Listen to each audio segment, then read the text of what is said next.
wants to hear it, so let her tell it. People on the streets say Sabrina Speaks. Tune into the show, she will let you know. Tell all your friends and family.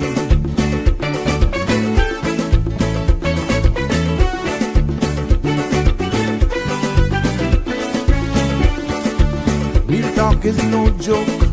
You get the news straight up from grassroots and concerns. You can hear some people gone. So tell all your friends to tune in to Good evening, Cayman. I'm Sabrina Turner, and welcome to Sabrina Speaks, your daily dose of clarity, truth, and community insights. Every weekday from 5 to 6:30 p.m., we're tackling the issues that affect you. From national headlines to grassroots concerns. Whether you're in traffic or winding down your day, this is your chance to hear it straight and speak your truth. So buckle up, Cayman. We're not holding back. This is the show. We gotta let you know. Now we got to go.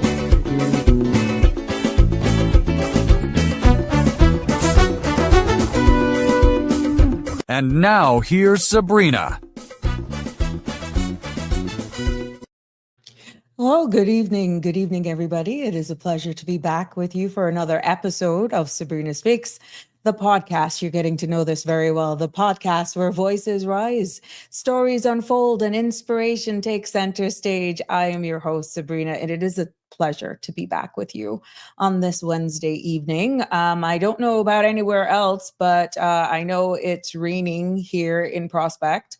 And I want to ask you to take extra caution on the roadways. Ooh, look at there. Are we looking pretty? We're looking pretty, girl. OMG. Despite the gray clouds outside, look at how bright we are getting ready for the first. Ready for the first. Yeah, it's amazing. Yeah. So You're just coming in through the back door like a sniper. Like, what the heck? Did your thing? I guess because I was back there already. I was going to say you were already backstage. Yeah, it Yeah. didn't tell me you were still lurking. Yeah, but we were, ladies and gentlemen, who's tuning in here, we're working tirelessly behind the scenes to make sure that we're ready, which we were always ready. We were just waiting for official rollout day of September 1st. And again, kudos to Sandra. This woman doesn't stop. Anyhow, she's constantly making improvements to the site. And you can see we have a new branding here. I'll let you know we're live streaming. It has my contact details. And of course, streaming, Sabrina Speaks is streaming on the cmrtv.com. And that goes live on Monday the 1st. So exciting things are happening. And Sandra and I... We've been streaming there for a couple of months. We've been testing that already. Yeah, but it's official. And there are going to be other content as well for pretty much 24 hours, right? You can't have dead air, right?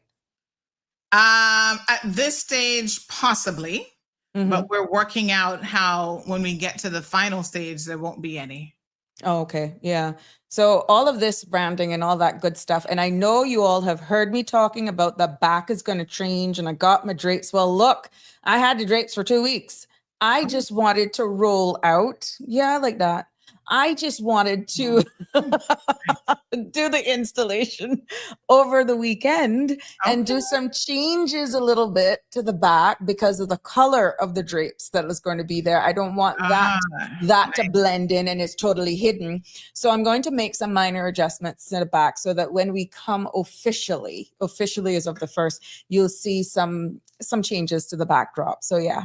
But the flag will remain, but the drapery will change. And I'm going to have some nice little stuff right there. Yeah, even keeping that a secret from you. Nothing major. I mean, we continue to try and improve the space. And I get it. But because of the drapes, it's like 25 feet, I think. I really need long drapes. Yeah. So the ceilings in here is high. They're high. Yeah, very high. So I had to get those. Oh God, the doorbell again. Let me go for you. But yes. But thank you, Sandra. We can see it's working. And you did it. So you're going to let yourself out as usual. You're like the mother who has the key for the house and you don't know when she's going to show up. Yeah. Anyhow, happy Wednesday, everybody. Look, we got a new, you call that an overlay? And Mitzi, Mitzi, you were first to class. Welcome. Marshall, good evening. Connie, you're third today to comment. When I say first, it's really for those who are commenting. And yeah, but it's good to see you here. Mitzi, know what I started out, and Sandra just creeped in like a sniper. Yeah, so she you see what happened? We were working behind the scenes before I went live. So I apologize for that. And I didn't even realize, oops, now it's gone. So anyhow, Sandra's still there. But yeah, there we go. You will see that popping up, but we see that it's working. Damien Henry, good evening. Welcome to you. And yeah, I was saying, you know, the roadways are going to be very wet this evening as we are in traffic. Schools all went back today, so I know there's going to be a lot of traffic on the roads. The weather that is here is that tropical system that pretty much came into our area. It impacted Barbados weather on the weekend, and a lot of their activities had to actually go indoors, and but it continued. They made it happen. So expect some delays with flights, and I'm quite sure if we get any updates from the airlines, we will bring that up to speed with you. But right now there's a lot of thunder and there are a lot of clouds. This weather is going to be over us tonight, possibly into tomorrow, and may actually go into early weekend. So it's like two systems from what I can recall. Tropical lows, they're not expecting it right now to develop into anything, one of the two systems, but it could develop into the Gulf, which would mean after it passes us and heading up north. So we're blessed so far that this season we have been spared, but you know, it only takes one. But right now, in real time, what's happening is real. And we just want you to be careful. You know, these rains, the first showers of rains makes the roadways very slick.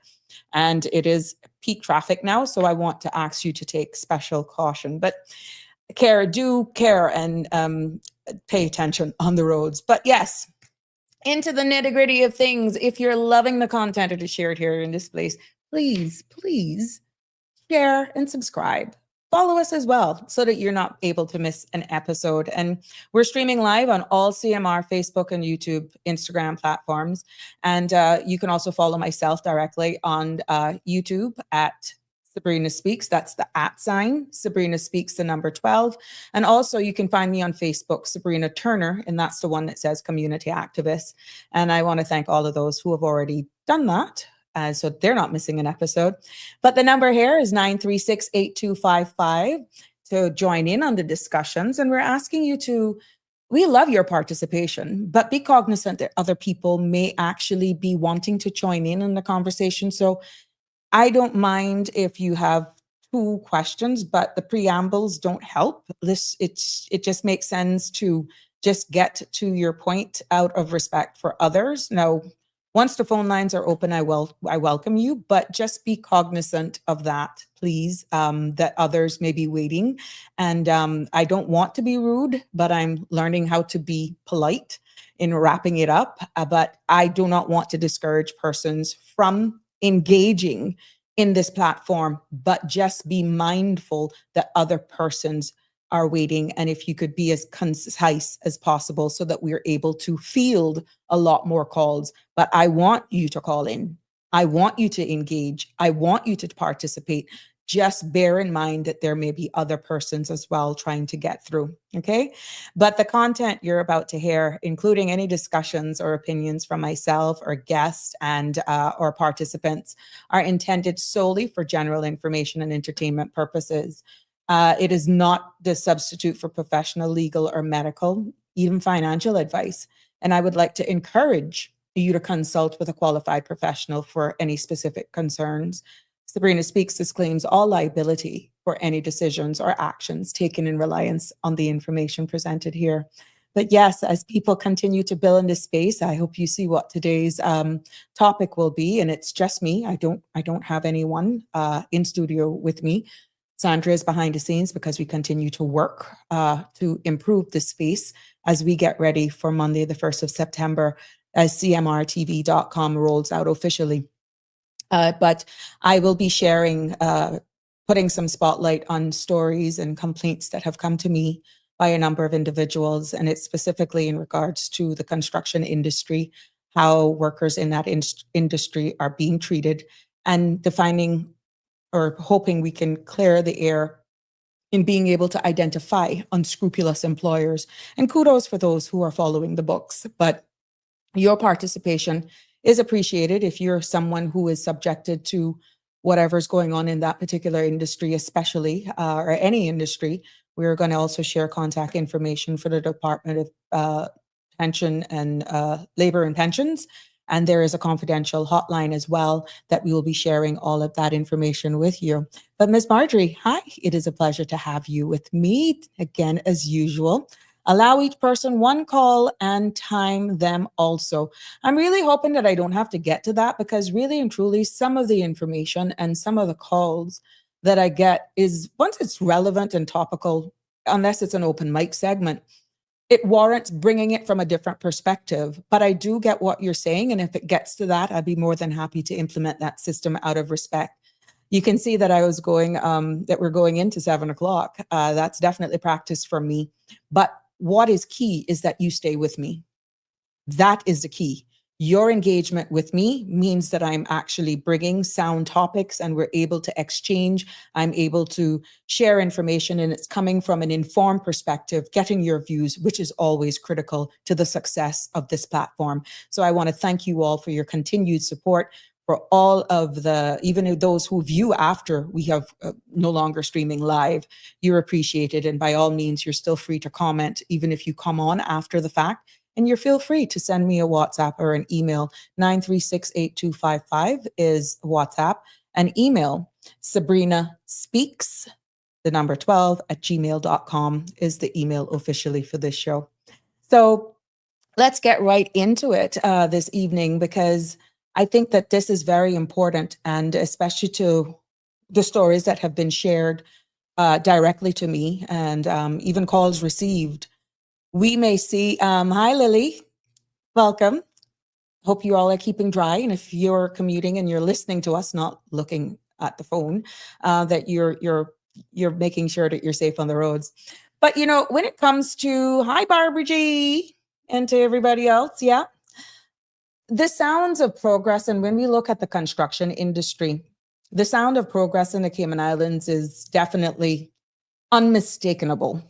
And everywhere I can recall being on the 5th floor back in the day of political office, and I could look out the window, how my office was on the end, at the very end. I oversaw the police station, Radio Cayman, and I could look on another side and I can see the West Bay Peninsula, pretty much the strip.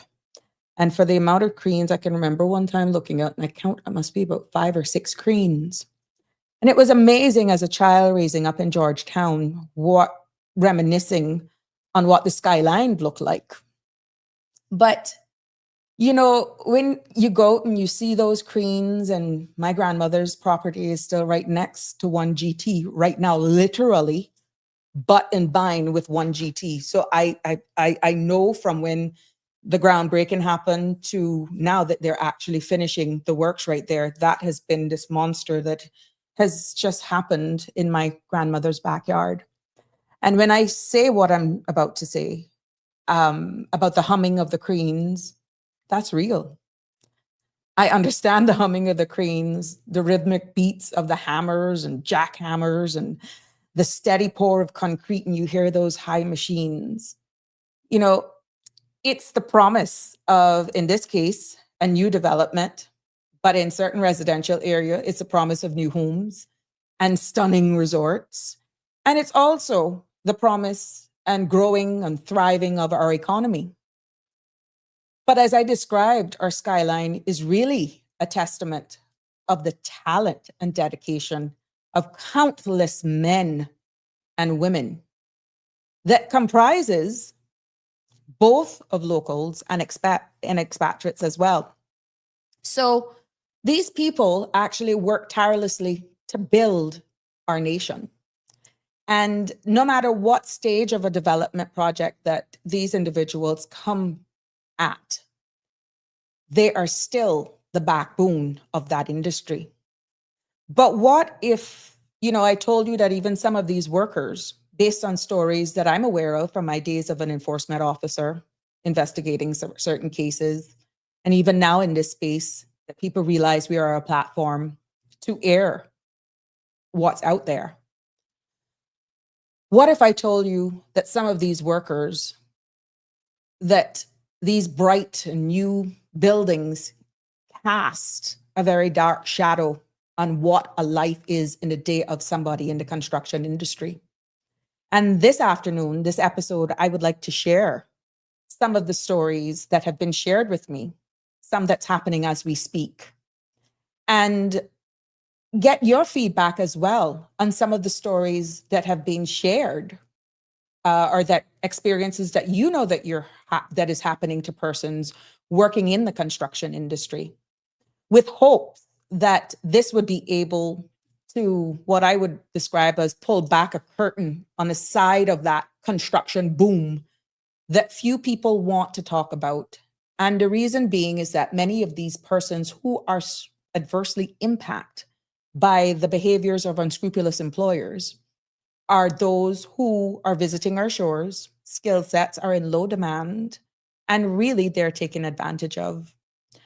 So we're going to, I plan, or I hope that we are able to talk about good faith employers as well, who are actually doing the right thing and paying their staff fairly and ensuring that safety is paramount. But we're also going to discuss the illegal and unethical and sometimes downright heartbreaking practices of others who seem to be getting away. And I want to be discussing even unpaid wages, the lack of health insurance, unsafe working conditions, and the fear of deportation, or the hanging loom of a work permit that hangs over so many of these very skilled laborers that are imported, because we just can't supply the workforce ourselves with our own locals. But that doesn't give us a free pass to treat them any less than human beings. So this isn't just about business. It's really about people. And I'm hoping that today's edition of Sabrina Speaks will put a light that it's about the human costs that we as a community can no longer afford to ignore. And one of the most recent heartbreaking stories that were shared with me is that an individual's partner fell ill on a job site, was unable to perform their duties, and pretty much life-threatening, could be, if not properly cared.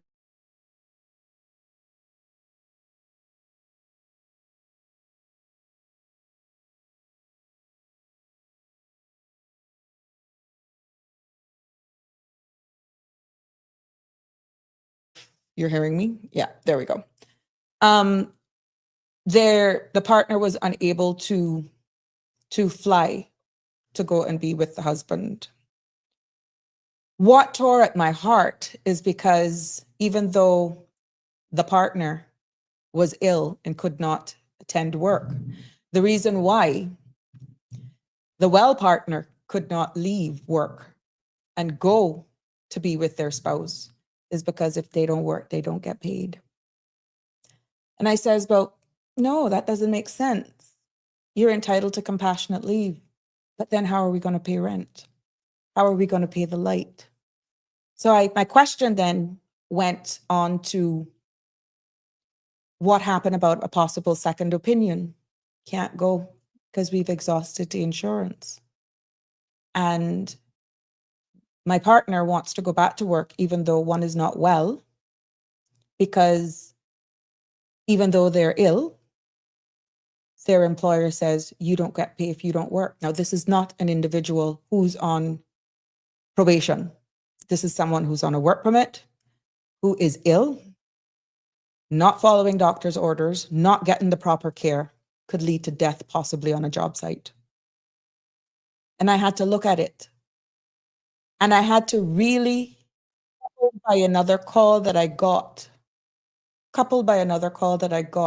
describing a poor work environment, to the point where there are employees right now who may actually end up into fights because the toxic air on the job site is not conducive to the point that it's becoming miserable, but yet the work has to get done.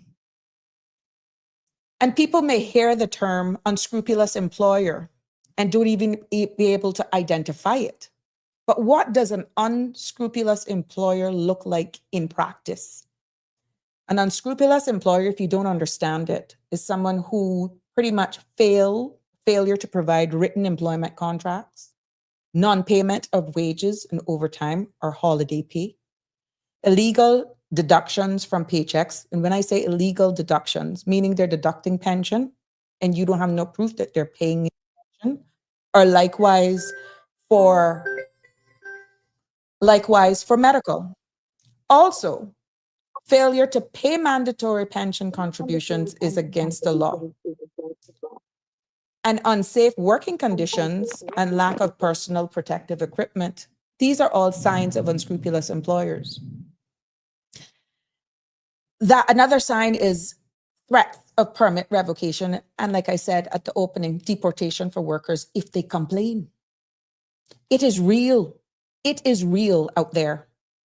And the people are feeling, these workers who are giving so much to this country are feeling that they're on a plantation. They're on a reserve. And is that the environment that we're building? Caller, you're live on Sabrina Speaks. Hello, caller. Good afternoon. Good afternoon. How are you? Fine, thank you. Listening to the thunder in the background, hoping everything holds. Oh boy. I know it's here too. Hearing it myself. Mm-hmm. But I have to agree with you that as employees, sometimes people could be really hard to the foreigners. And we all got to remember that we're all human beings.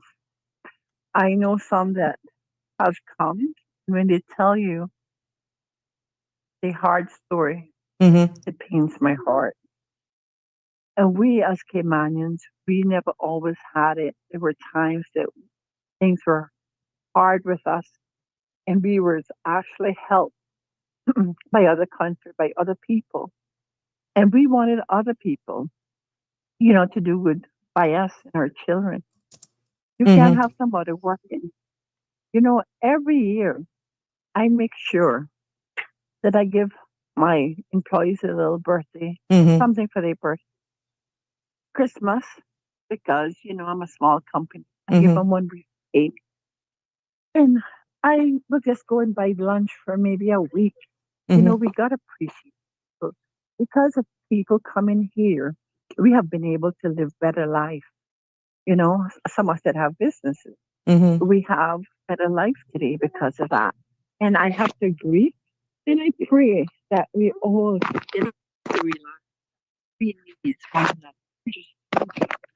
I saw this thing that really been on my mind. This lady went back to the Philippines. She had a baby there, and she wrote a story. It's on the Filipino community chat, and she praised Cayman for so much that he did for her and the kindness to bestow upon her. She had to leave because the money between her and her partner that was being made, they say they could not keep the child there. Her name is Bella. And she took back Bella, and she now has a page telling people what to be aware of, what to do, what not to do, and the situation that you could find yourself into. Mm-hmm. Sometimes when a child is so young, I agree with her that she picked up and she went back to her island or her country. But in some situation, we could probably even help that person. That kind of way we could probably. You're breaking up, caller. Yeah, I said in some situation we could even help that person. You know what I mean?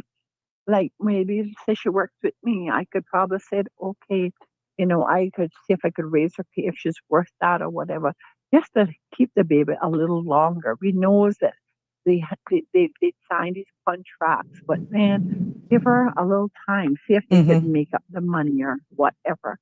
sometimes we're so cold, and I'm wondering if that was me, how would I feel, and stuff like that. And we as employees, we just want them to work. We don't care, and we need to care because let me tell you something.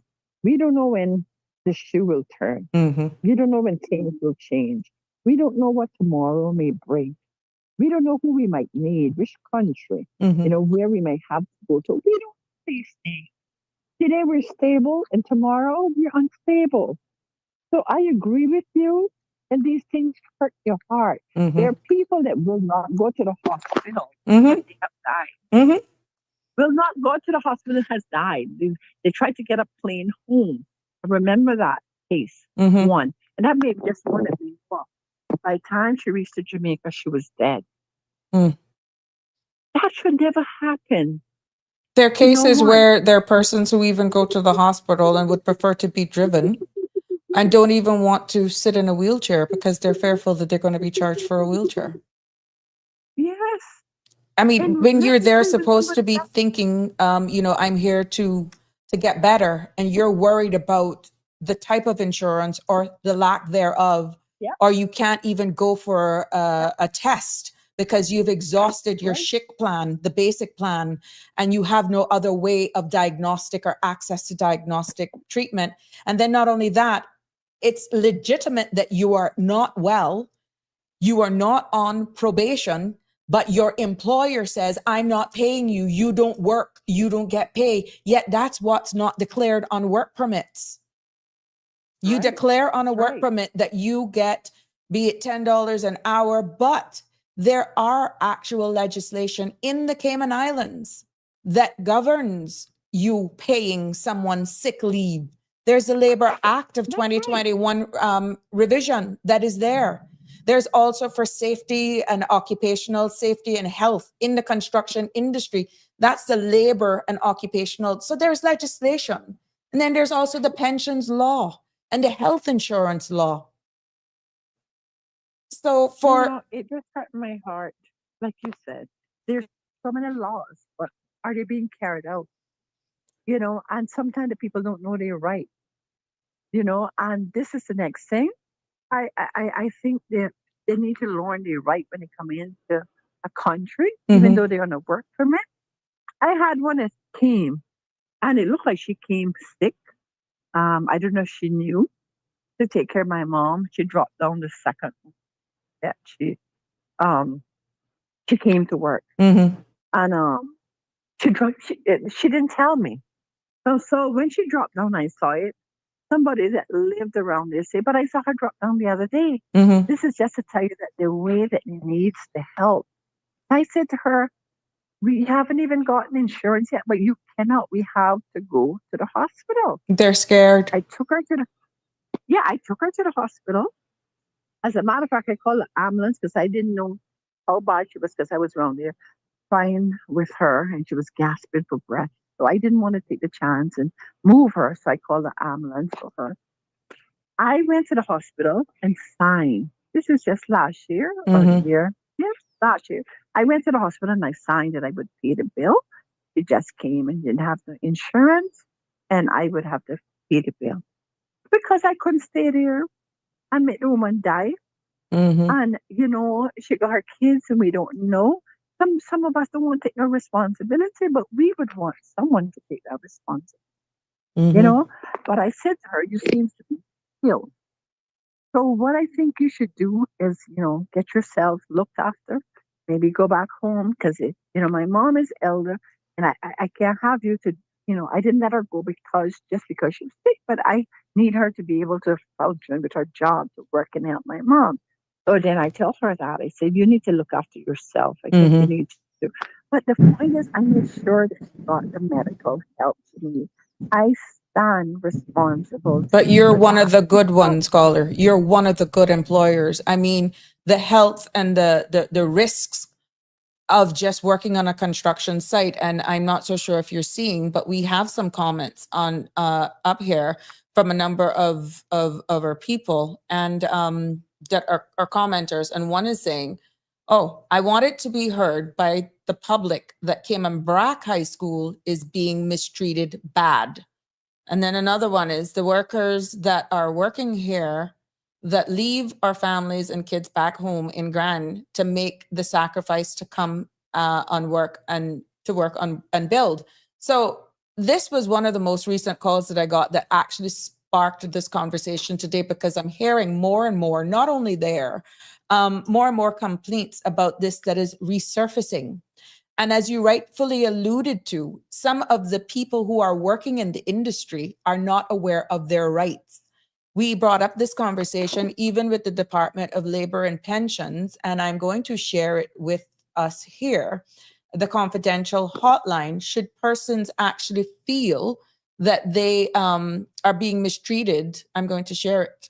The confidential hotline for the Department of Labor and Pensions, there is a confidential hotline, and I want you all to call this and explain. And there's a reason why it's called a confidential hotline, because it's confidential. And I'm hoping that, you know, that they can actually be able to resolve. But some of the issues that I'm hearing, and this is not just with what the commenter said here on the chat about the Brack High School, but it is where we're finding some of these projects that the biggest unscrupulous employers out there are the subcontractors that are not actually treating their staff properly. And that is a bigger problem, because at the end of the day, you will have the major contractors doing what they have to do, and then they subcontract. And who becomes responsible for the well-being of these persons? Well, that's the problem. But if somebody's subtracting a worker, I would think that the person that are subtracting that person should have insurance for that person. But then you then that taking them on should ask the person that's subtracting them for the document. Mm-hmm. So both of you are, to me, should be responsible. Yeah. The one that's taken, even though I'm contracting a person, you have the permit and you give them to me. I need to say to you, Sabrina, do you have insurance for this person? Mm-hmm. It's in everybody's best interest. Yes. Yeah. You understand? Because I'm just as reliable now because I'm taking them on my site. Mm-hmm. So I think that is also the responsibility of the person that's going to take them on. And then when you ask and they say, yes, I have. And so you, well, if it cancels or something else, you could say, well, I have a copy when they started with me, and here it is. But I think both parties should be responsible. Right. Right. But it is pretty sad what is coming to me in regards to especially this. And I mean, it is alleged that persons are left, and we know that the BRAC do not have a transport system like we do here. And at the end of the day, people need to be able to be comfortable. And if it's to the point where the environment is not healthy, what's going to happen with the quality of work? And then it begs to then question, maybe this platform is what's actually getting the message out there that something is going on. And you can see by the comments here on the website that they want it to be made public that there's something going on over there at that particular job site in the BRAC. So I'm hoping that government now will actually, or the government agencies will actually take this into consideration, because there are a number of complaints that are coming in that it is an unhealthy relationship that is happening there, and staff are not happy. They are coming from, even though it's another district, they're going over there. We know that the heat over there is a different type of heat than here in Grand Cayman, and being able to just function under those terrains is much different than here. But at the end of the day, bottom line, what we're trying to highlight is the unscrupulous behaviors from the skills and for the employer's responsibility, not holding up their end of the bargain. It's almost like a pay-as-you-go thing, Calder. And that's what's not fair, because we have laws, we have declarations being made that you have to have medical insurance in place, But also, you're entitled to 10 days sick leave. If someone is genuinely sick and you saw what happened to them on the job site, you can't say you're only going to pay them for what hours they were on the site, knowing that they left the site sick. They should be paid sick days. That's And right. that is not what's Correct. happening. If you don't work, you don't get paid, and you're not on probation. That is against the law. And it is alleged that it is this is the subcontractors on this particular job site. And what is happening, it's creating an environment on that particular job site that is not healthy, and there's fears of fights about to be broken out. There's a lot of things going on here, and I think we'll hear it on Sabrina Speaks. And thanks for the highlights and the things and the changes that need to be made. You know, also I know Sandra do a lot on hers, and this is the purpose of We just have to get it out there. We're not bashing anyone. We're just making it aware. And when you find persons who are reaching out to platforms like the Sabrina Speaks show, the Cold Hard Truth show, even though we have our own styles of delivering it, it doesn't take away that Houston, we have a problem. There is not enough enforcement. There is not enough oversight. And people should not be going through all of this that we know is a reality if we are saying we're upholding the laws of this jurisdiction.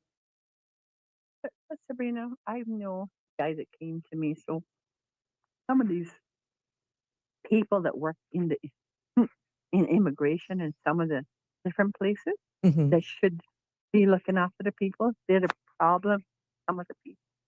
This young lady that was working here was taking out permits for people. This guy came to me and tell me he needed someone to take out permit because this woman was immigration. He was being threatened because she's officer. He's afraid, and how much he got to pay. And he wasn't making the money to pay. I said you need to report it. And I heard she called one day when I was there. He didn't want to give me the name, and he called one day when it was there, and she was really rampaging with him. And I said, "Is that a woman you work for?" And I guess she heard me, and she started. He said, "Yes, ma'am." I said, "Well, this the woman at work immigration." So listen, sometimes the people don't have nowhere to go to, so they come in now. And this has to stop by it being aired. It needs to stop pretending like Cayman is perfect. We have our issues just like everywhere else. And we need to clear it up before it gets worse. Correct. And we need to speak about it before it gets worse. Yeah, and cut it in the bud so that it stops. So you keep doing what you're doing, Yamar's doing, and we need more of this, The other radio station, they're just there, just, casual talks and all the things. People need help. They need hope. So continue to be the people hope. Continue to speak on behalf of the people and make Cayman a better place, not just for Caymanians. You keep saying, "Oh, Cayman, I'm one." And This is for everyone. We have Caymanians that are on these job sites as well. And I know I've spoken to a number of young persons who were given opportunities, let's say in the electrical and plumbing areas for MEP. And a lot of older persons on job sites listen and they see how they treat the apprentice that are Caymanians. And a lot of them are foreigners who are here on work permits and are talking down these young men, and in some cases women, who are given an opportunity to learn the trade. But what they do is mentally frustrate them, picking at everything to get the young people frustrated. And these are true stories that have been shared, where it's not that our young men especially don't want to go into the technical trades. And you're not babying them. You are setting these children or these young men and women up for failure when you're failing them just because they are Caymanian trying. And that is what has been happening on some of these job sites. They are being bullied. on top of the bad behavior of the employers who are just not treating the staff properly or fairly and in accordance to law. They're fearful of going to report it. I know that there were instances where I have been told stories, because you know what I used to do before elected office. I heard that there were persons, in order to actually get their work permit submitted on time, the pool of employees had to put together to pay the boss's trade and business license. One had bought a PlayStation for their child, can't remember what gender, it doesn't matter. They bought a PlayStation to take home for the Christmas for their child. And they had to sell that console in order to make up the difference of monies that they were taking home for Christmas for that child, so that they could have gotten a re-entry stamp to return to Cayman in the new year. So this is nothing new, but the stories are real, but we're not doing enough to hold these employers accountable. We do. That should never happen. You should be trying to help them to make sure they get something to take for the kids. Some of them work in that hot sun all day. How could you do that to the next human being? Huh? We got big issues here, and it needs to start that we first have to have compassion one for another, understanding that no one is perfect, understanding that we have the good and the bad in every nation, and we need to understand that we have to have a heart for people. Yes. Compassion. Yes, ma'am. The caller, leave me there. Thank you. Thank you so much. Yeah. Always a pleasure. Yes, your feedback is important. And let me just let me read some of the comments that I'm having here. And there are quite a few coming in. I just posted the website. Yes, Jim, thank you for saying that. And I post a main line as well. I've also posted the confidential hotline, which I'll do at the end of the podcast here today. But, Jim says, make all laws, but the laws must be upheld and people must be held accountable, and not just a small fine for these lawbreakers. Jim, you're quite right. But then what happens, or what is the reason why government agencies are not being able to go out there and hold these employers, these unscrupulous employers, accountable? Why? What? There are laws there in place to protect the reputation of our country and also protect the workers. And I mentioned you got the Labor Act, you got the Labor and Occupational Safety and Health Construction Industry Regulations of 2008. Then you have the National Pensions Act, you have the Health Insurance Act. They're all independent legislation that lets people know what their rights are. And if that is a show that we need to do separate, I don't have a problem bringing it here, okay? But what I'm saying, there is protections, there is legislation there that protects persons working. You know your right. And at the end of the day, why is enforcement then a challenge? Is it that these government departments are understaffed? Is it that workers fear of retaliation, possibly losing their job? There are challenges, but complex and lengthy way of complete processes. Maybe some people may be challenged with how they have to write a letter, or even just posting it up there. How confidential is the confidential hotline? Understanding we are a small island, and everybody pretty much knows everyone, to be honest. And when you start, it wasn't hard, as you can tell. I am going based on exactly what was reported to me and stories that I have heard. And these are experiences that I have had with in my former years, which tells me that nothing really has changed. And if we do not start holding people accountable, in my honest opinion, you will have these unscrupulous employers taking advantage of persons who come here and work. And based on the intro, you realize we all have a place in it and people need to be treated fairly. Good evening, caller. You're live on Sabrina Speaks. Hey, Sabrina, it's Jim here. How are you doing? Hey, Jim. Yeah, I was just getting down to all of your, you can speak from experience. I sure can. And one question about the process. Mm-hmm. The process is not easy. You're going in and out. So if you got on a headpiece, just adjust it. No, I don't have on a head. Okay. It might be the weather. Okay. Yeah. It's really bad out. Go ahead. No, the process is not easy. The main thing, the workers that you approach, departments, also have to have.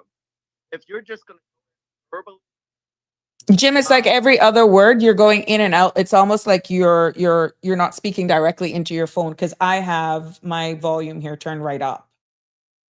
try calling you back if you want. Yeah, call me back, my love. All right. Sure. Yeah, I don't know. We having some bad weather here, but Jim is willing to actually go through the process because he's been a victim himself. He has gone public, and I'm so happy for him actually being willing to share the process with us. Ooh, I just had a dip in electricity. God, just make us just finish this show because it's that important. But yes, Jimbo, you can call back. But yeah, we need to really hold these people accountable. And maybe there is a case where there's a lack of proactive on-site inspections, because the law is there and it clearly outlines the powers of these officers and what rights they can do when they visit a site, what they can do when they actually not only go to a site, but even go through their proof of pensions and proof of salary and pay slips and all of that. It's all outlined there in the legislation. Good evening, Jim. You're live. Let's see if it's better. Is it any better now? Much better for now. Yes.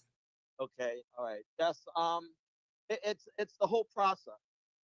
It's each department is own it's no department, other department. The computers are not talking to each other, or I guess privacy, all of privacy. I honestly don't know. I think the connection is bad. Do you want me to try calling you back, Jim? You're more than happy. Okay, I'll call you back. Let me call Jimbo here because he does have valid information to share with us.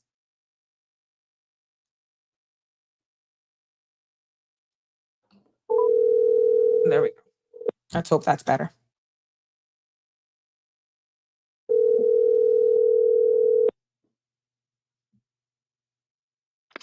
Hey, Jim. Hello. Hi, Jim. Hello. Yes. Any better? Yes. Okay. Go ahead. No, it's each department is its own entity, and the computers do not, read back and forth. They're not connected to do that for privacy, and it's the Privacy Act. Mm-hmm. Each department you go to, you have to pretty much repeat yourself over and over and over again. It's not for the weak of heart. Mm-hmm. You have to be strong. You have to be able to stand your ground. You have to be able to have your receipts. You have to have documented proof. Mm-hmm. Coming out of your mouth, just going there and telling people in these departments what is going on is not going to get you anywhere. Mm-hmm. You have to have a paper trail. And with the last employer, I learned quite quickly to start documenting everything. And I did. And I continued documenting. And I was able to take all the information, copies, proof, emails, just, whatever I could come up with. I had a file folder thick, full of information to take. However, you can do all this, but it depends on how far it's going to be taken, Sabrina. Mm-hmm. My information that I had should have stopped this individual in their tracks. It was supposed to go to the DPP's office, which I'm told it did go, but then it was sent back to the officer at WORC because they needed more information. And then I was told that it was never returned to the DPP's office, but the officer informed me that they were taking a different route. Why were they taking a Ooh. different route? I have no idea. I have no idea. Hmm. So then when I contacted, it was 3 different departments I spoke to. Mm-hmm. 2 of the departments had no idea what I was speaking about. Mm-hmm. After I was to go to those 2 departments, they had no idea what I was speaking about, the person I was speaking about, the company I was speaking about. It was very frustrating. Mm-hmm. It took months and months and months, and I was the one doing all the paperwork. I was the one chasing down whoever I needed to chase down to try to get information. What was taking place? Where are we at this point? What's the holdup? What more information is needed? Mm-hmm. At the end of the day, this person got a slap on the wrist and a small administrative fine. Mm-hmm. That's what the person got. Which doesn't Now, deter them from bad behavior. there is no record. This is the kicker. If it does not go to court, Right. there is record of the employer breaking laws of the Cayman Islands. Now, this is not even a Caymanian. Mm-hmm. It's an Indian national.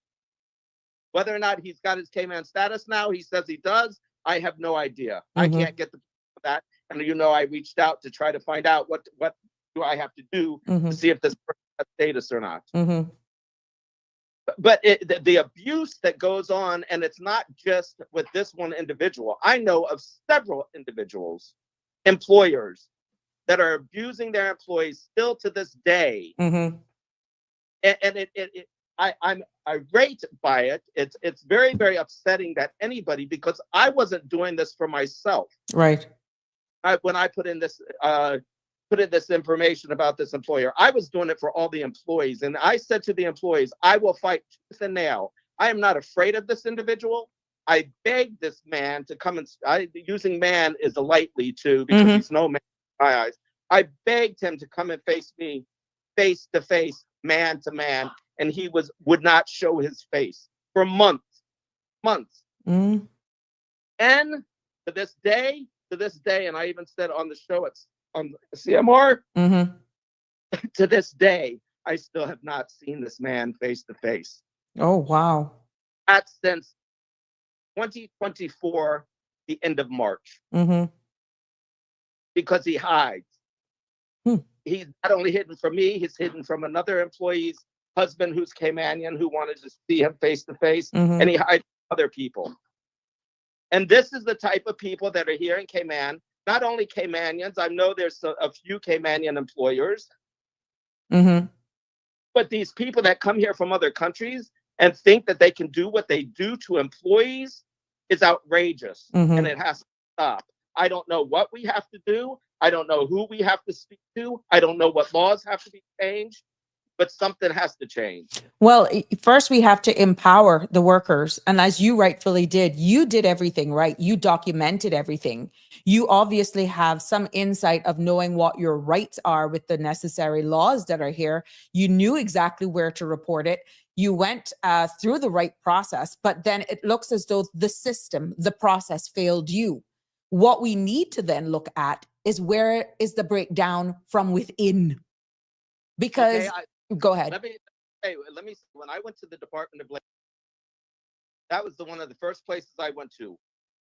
They told me they couldn't do anything. The employee that's going through it has to come and file the complaint or file the grievance themselves. I said, they're afraid. I have all the proof. I have the documentation. I have the bank transfer of this man making an employee pay back his work permits. I have information that another employee was paying her work permit fees. I had all the information, but the Department of Labor would not do anything because I was not the victim. Oh, wow. But I'm speaking up and speaking out on their behalf. Now, if you have that information, why wouldn't they take that? Why wouldn't they document that? They would not look at anything in my file that I brought with me to the Department of Labor and Pensions office. A friend of mine who's Caymanian turned me on to somebody at WORC. Interestingly enough, I knew the officer at WORC. Mm-hmm. He's the one that turned me to another officer who handled the case. Mm-hmm. But as far as I'm concerned, the case was not handled fairly. To this day, no employees received their monies back. Oh, wow. Their withholding of their last paychecks. A couple of them did not get vacation pay. The ones that had to pay back their work permits, Mm-hmm. they didn't get their full overtime pay. They didn't get their full hourly pay Mm-hmm. because his girlfriend was the one doing the timekeeping, and it was set up where the minutes worked were not included.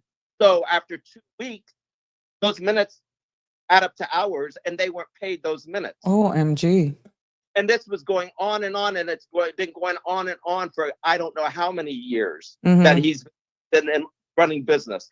This is what I don't know what I can do to help, Mm-hmm. but I'm willing to help anybody. I'm willing to stick up for anybody. I'm willing to fight for anybody as long as it's on the right side of the track. Mm-hmm. Mm-hmm. So just in regards to the entire process that you went through, your biggest disappointment or challenge that you see is what? So that persons who are actually experiencing this right now and are scared to speak up, because as one commenter said, it's not just Caymanians that are suffering. And this is not just a nationality thing. We're just speaking broad brush. But yes, I agree. Some of the most persons that are suffering under the hands of these unscrupulous employers are persons who are on work permits. And they know that a lot of these persons are depending on their livelihoods, on their salary, and they can be taken advantage of much more easier because they're depending on that income and that work permit facility in order to provide for themselves here, and of course by extension their family back home. So what would you say, based on your personal experience and all experiences that you have gone through, is the biggest disappointment thus far, or where would need improvement with the DLP? Okay, Sandra, let me just say first. Sabrina, I'm sorry. That's fine. Every employee was on a work permit, including his girlfriend. Mhm. Okay. Mhm. Every employee work permit. I am not on a work permit. I don't have to have a work permit. That's the reason I wasn't afraid to speak up and stand up to the man. Mhm. Number one, he took advantage of every employee, including his own family member. Hmm. Blood, his own family member. Okay, so the frustrating part for me, well, first I'm going to back up. Everybody needs to read the labor law, digest the labor law. And when I say digest the labor law, understand the labor law. Mm-hmm. Because a lot of people don't understand the labor law. And if you don't understand the labor law, find somebody to explain the labor law for you. Mm-hmm. You need to have a support. You need people that are willing to support you in the process. Make sure you understand what you need to do before you can do anything, because you cannot do anything without proof. Yes. The Department of Labor and Mhm. Pension, Mm-hmm. okay, if a person, an individual, has proof of an employer taking advantage, what I call abusing their employees, Mm-hmm. and you bring all the information, you should not be turned away. You should not be told, "Oh, there's nothing I can do," without them making filing the grievance. That I think is wrong. If you have the proof that an employer is taking advantage of employees, the documented proof, then why are you turned away? That's what I didn't like to begin with. Mm-hmm. The Department of Labor and Pensions. Right. And then again, the departments are not, what's the word I'm looking for, when the Department of Labor and Pensions and WRC, the computers aren't, where you can look up a grievance from the Department of Labor and Pensions if you're talking to somebody at work. Mm-hmm. Mm-hmm. So all I can say to employees, and the other thing is, let me back up again, Sabrina. The other thing is, if you go in and you make a complaint You have to write out the information for the Department of Labor and Pensions. Uh-huh. You're basically letting them know that it's okay for them to contact your employer. Wrong, wrong, wrong, and wrong. Right. You're supposed to be protected. The employee is not protected. The employee is not protected under the laws of today. They're not protected. It's all about the employer, and it's he said, she said, Mm-hmm. because then they call you up, the employee and the employer, you sit across the table and you discuss or hash out your grievance. So right then and there, the employee is going to be harassed. The employee is going to be shunned. The employee is not going to get a work permit renewed. The employee is going to get a letter written to immigration, so they can't get another work permit. Mm-hmm. It's crazy. It's just, I'm not just saying this for expats either. No, you're speaking in general. I'm speaking for everybody on the behalf of every employee out there. I've run a business. Mm-hmm. I know how to treat. And if you treat your employees right, your employees are going to take care of you and your business. 9 out of 10. Mm-hmm. But when you micromanage, you constantly are abusing people, and it's not a matter of physical abuse. Verbal abuse is far reaching in the workplace than anything else. Right. And I don't know what I can do. Well, you're doing it right here, Jim, and we are going to continue to hammer this home. And this, I love topics like this, and I love the engagement, the feedback that we're getting. We're getting a lot of comments coming through, and the Cayman Brack site continues to keep coming up, Jim. And Kimar says that that's the similar thing that is taking place in the Brack High School. Is like, we are here on a prison sentence here, and it's coming from the two big company, which is Arch and Godfrey, and the works. Arch and Godfrey and the works and the project manager from McAlpine. So it looks as though this is very topical, and they are calling, they're reaching out for help. And it's like, they don't feel as though anybody's paying them any mind, and there's no accountability. And what staff are actually experiencing over there, it's almost inhumane. It's also, I hate to say it, but it's true. It's not what you know, it's who you know. Mm-hmm. In high places. Yes. Fortunately, if you have certain contacts and you can get things taken care of behind the scenes. Yes. In these departments, it's happening. Mm-hmm. Sabrina, I'm willing to be very transparent. If they want to push me off the island out of Cayman, push me off the island out of Cayman. I have a place to go. I have plenty of places I could go, but I choose to be in Cayman. I don't have to be here. Mm-hmm. And I've been welcomed here. And I welcome the Caymanians here. Mm-hmm. I mean, I welcome being welcomed here by the Caymanians. Right. I've been here 30 plus years. Oops. What did I do? There we go. Like, Yes, go ahead. Go ahead, Jim. a lot of the things in Cayman that are changing that I don't like seeing. Mm-hmm. But again, what can I, as an individual, do to help people in situations? I feel like, I have a calling since this last employer and employment, and that was my complete life. This career was my complete life.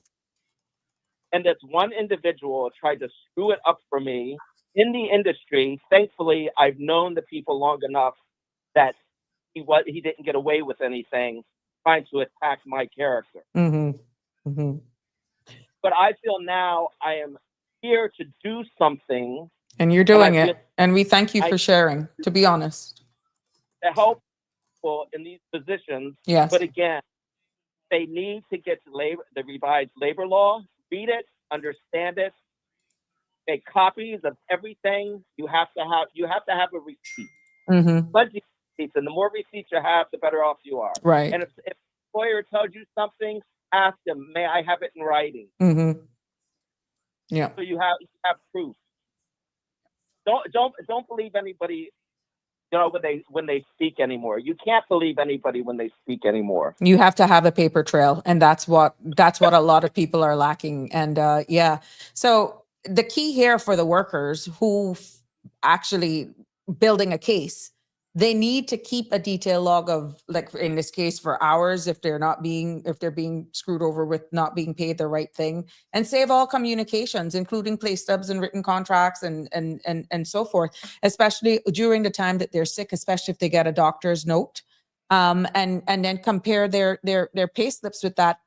But again, where they are during the life of their employment with that organization, whether or not they're on probation or not. You understand what I'm saying? But if in the particular case that I'm referring to, the individual is not on probation, and it's like their illness is actually being used against them, and they're told you're not getting paid unless you show up here on the job site, and that is against the law.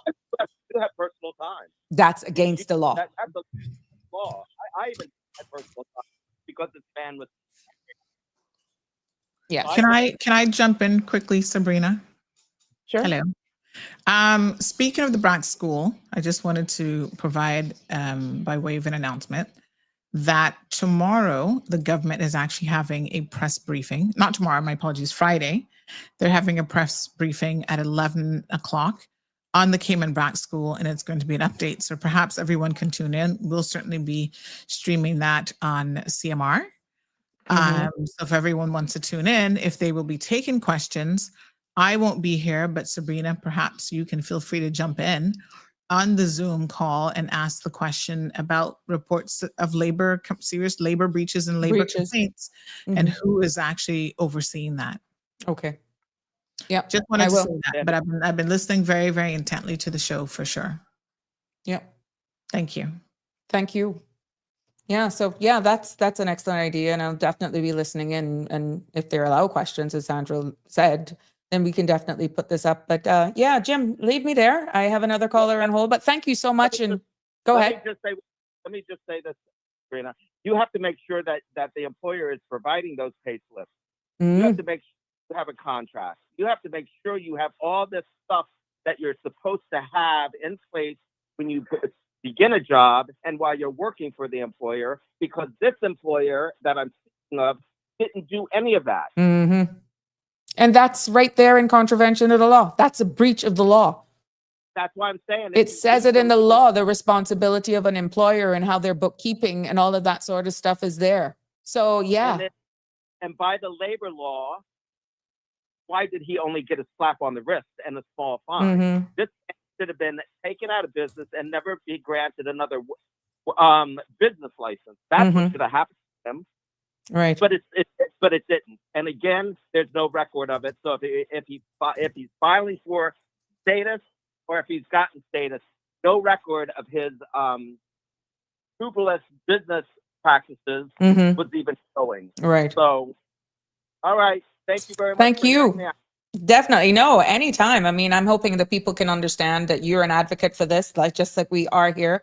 We are making sure that we inform and we educate, and more than likely I will probably bring up the labor law and break that down and dissect that into little pieces so that we can educate and inform. Yep. And I'll be more than happy to help anybody any way that I am able to. Yep. By law, if they need it. Yes, I'm going to commit to not this week, next week, do a show on the Labor Act, and we can break it down and we can go through and we can let people know what their rights are as what the employer's responsibility should be and what the employee's entitled to. So yeah, we can look at that from both sides of the fence. So I'll commit to that for one show out of next week. Thank you very much. You're welcome. Take care, Jim. Bye-bye. Bye-bye. Good evening, Miss Shelma. Thank you for holding. Good evening. I said Mr. Jim is 200% right with everything he say. He need 3 kabooms. Well, we can do it. We can do it. 3 kabooms he needs. And I need to ring a bell and blow a Where horn. is your bell?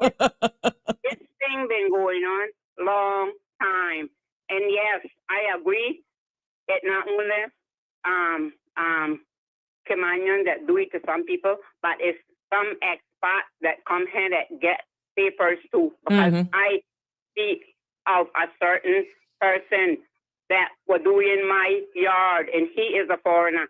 But and you see, like Mr. Jim said, why the poor people are afraid to go, because they don't understand some of the situations that these poor people come out, that they would do, they need. And like I always say, I wouldn't want to be rich, that I don't know what to do with money, but I would want to be that anything I need, I could do it without. But thank God, I know the worst off. At least I got raw Peter to pay for, but I can still. But people do understand the deplorable condition that some of these poor people come out of. That's why they would take any crop to do what they got to do to try to survive. And I feel, and at least Mr. Jim Song, like he's still got a heart. He's a good man. God to bless him.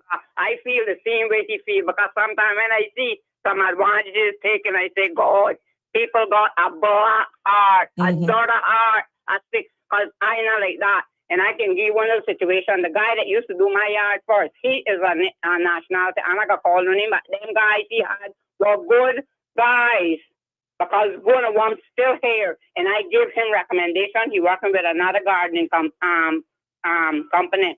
And they were good guys. And I had to tell him, that's why he would talk to me and he would do my yard. I had to tell him, I say, boy, I say, you come here. You know what poorness was, but because you married a Caymanian and you got papers, why? I said, then your own nationality and from the same part that he was from. I said to do him like, I said, no, boy. I said, you're not ready. And I tell him, and he even struck one of the guys. Hit his employee. And I tell him, I say, you lucky, because if that with me, I would have bust your mouth. They would have feed you on drip. I tell it to him. I say, man, you is wicked. That's why I don't want him. He tried to speak to me, and I cursed him out so bad one day about like we friends out by force. I said, man, with friends like you don't need no enemies. And he tried to do all kind of. Oops. There we go. Sorry. Hold on. But yes, what Mr. Jim said is true. And then it's not about for you to go through, because Labor Board do even speak.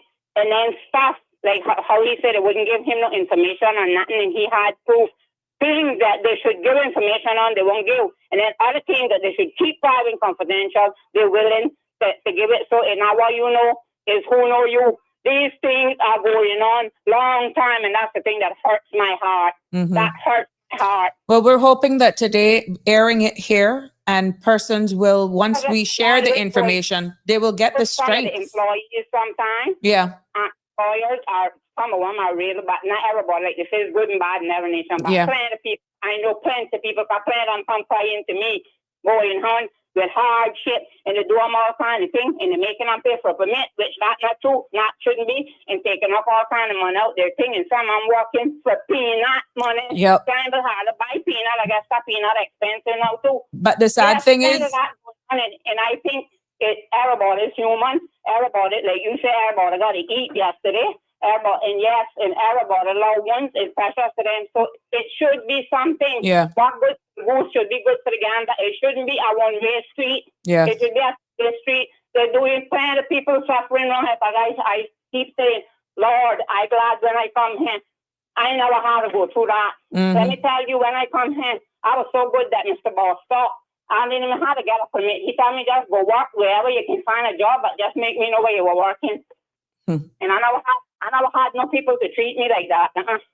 I must say. Thank you for sharing with us. With people. Thank you, Michael. Thank you, caller. We have one comment here, and I'm going to try to keep up with these comments. It says, another issue by Joyce Ann, another issue we have is a lot of the businesses are open in someone else's name, but the businesses is ran by another person.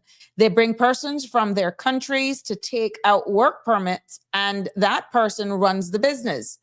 They, in return, treat other employees bad. The person that takes out the business license, in turn, gets a site from, I guess, a sight from the business, especially in the salons, electronic business, cleaning companies. This is taking away from the real business owners. Well, to be honest with you, the spotlight was on the construction industry, but I know for a fact some of the beauty salons are really treating staff unfairly as well. They have these things called rent-a booths, and it is rampant in the salon industry, where you pretty much, if you don't work, you don't get pay. And even when you work, it's a 60-40 deal.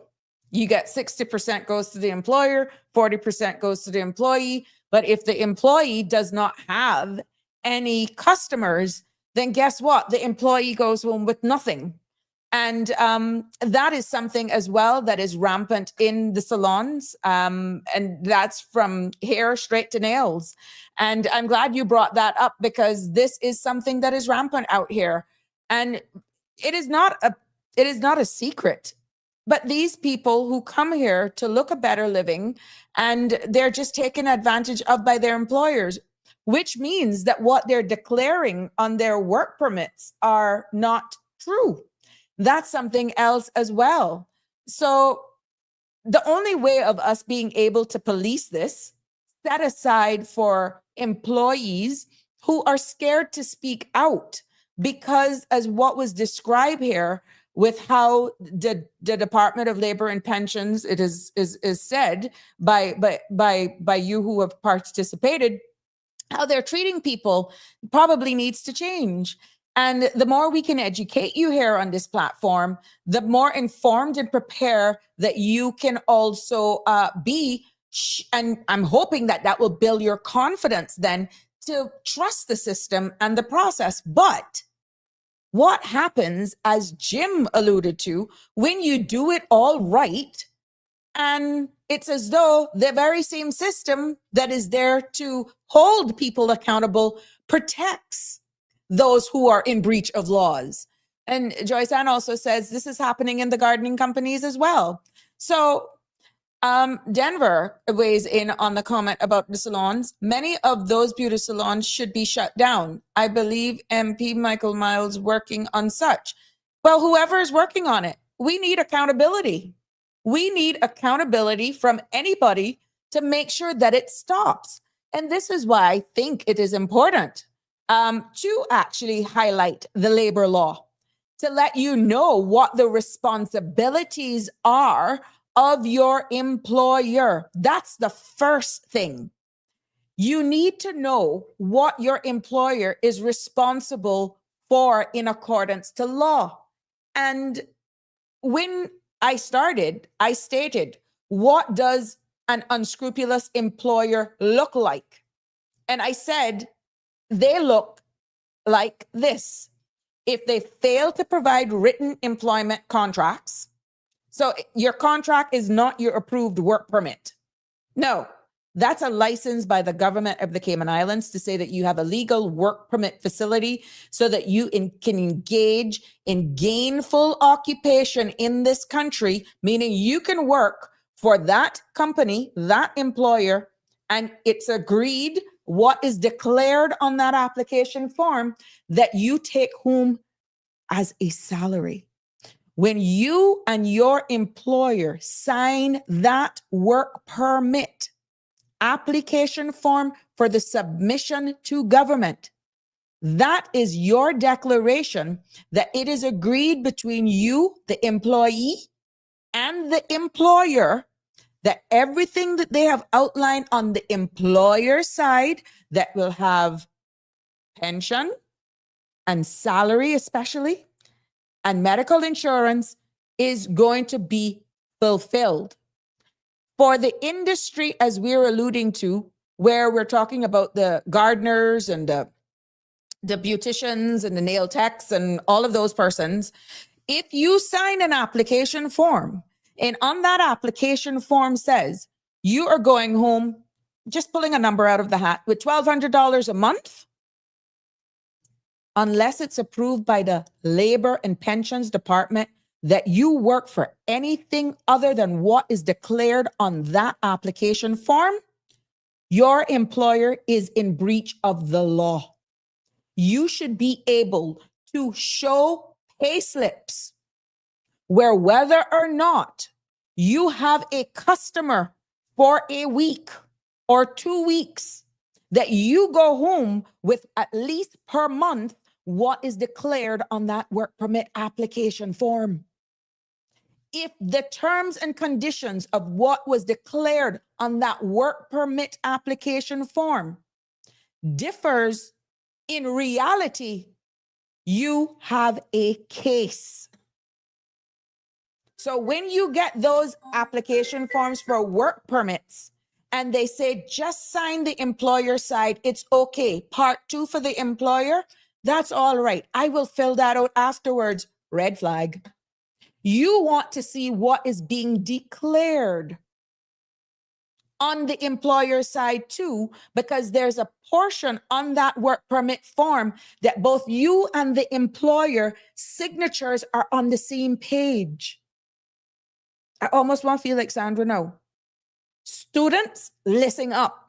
There's a reason why both employer and employee signatures are on that specific page. And if you read and if you can't understand or you have limited understanding, I am quite sure there are others in your immediate surroundings that can break that down to you. But in addition to filling out that application form, that's a declaration to the government. Separate inside of that, there's also a contract. Go ahead, caller. I say, me again, in speaking of beauty salons, there's another mess. Let me give you this little story, and I'm going to chuckle on this one. My friend, I'm not going to call no name of the salon because I'm not going to know who it is, but she went, and this is true, is God died for sinners. If you think a lying, I can take it to the person. She went to this salon, and we didn't know what they put in her hair. But let me tell you, her hair was stiff. I don't know what to describe it as. I said, she's up there. Then it started dropping out on the side and spots. And I said, but girl, what it is, she had to go to a barber, listening to her, because she used to go to barbers to cut her hair and listen to her sister about, what are you going to barber for? What you do, try a beauty salon? And that was the biggest nightmare she made.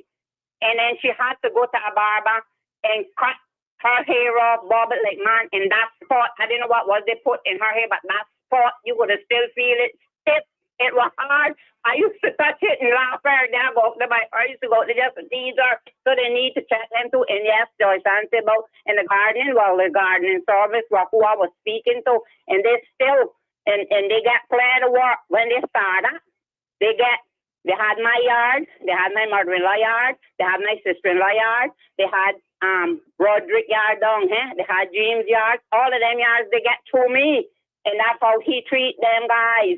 And them guys are good guys, and the two I'm still have because I rate recommendations that with Marion's sister that got gardening service, and the next guy named Chris, and he was another one. They were trying to put him. He was trying to put him off the island, trying to write letter into immigration about him, and I gave him recommendation because they were good gardeners, and he was paying and hating them, but because they're from St. Mary, like where he from, and like.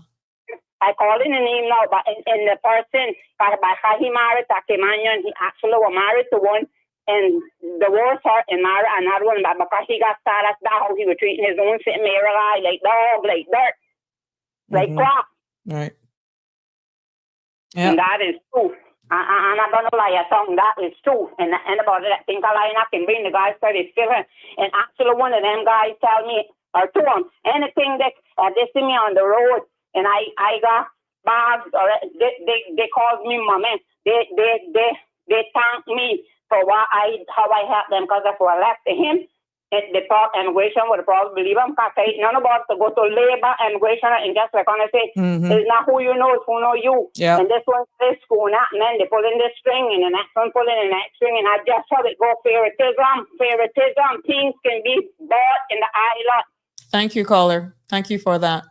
I'm going back to one of these. I got another message is that the issue is many of these are getting screwed rather than deal with, because it often means having to return home if they complain, fight, or report the unscrupulous employer. And you're quite right. Many of them, their families depend on the income that they're making here. And many of the employers know that they actually hold a handle, but not if we supposed to have laws here that actually stop that from happening. But you got to make sure that these employers, that the agencies that are responsible for upholding the law and enforcing the law are actually doing what they're supposed to do.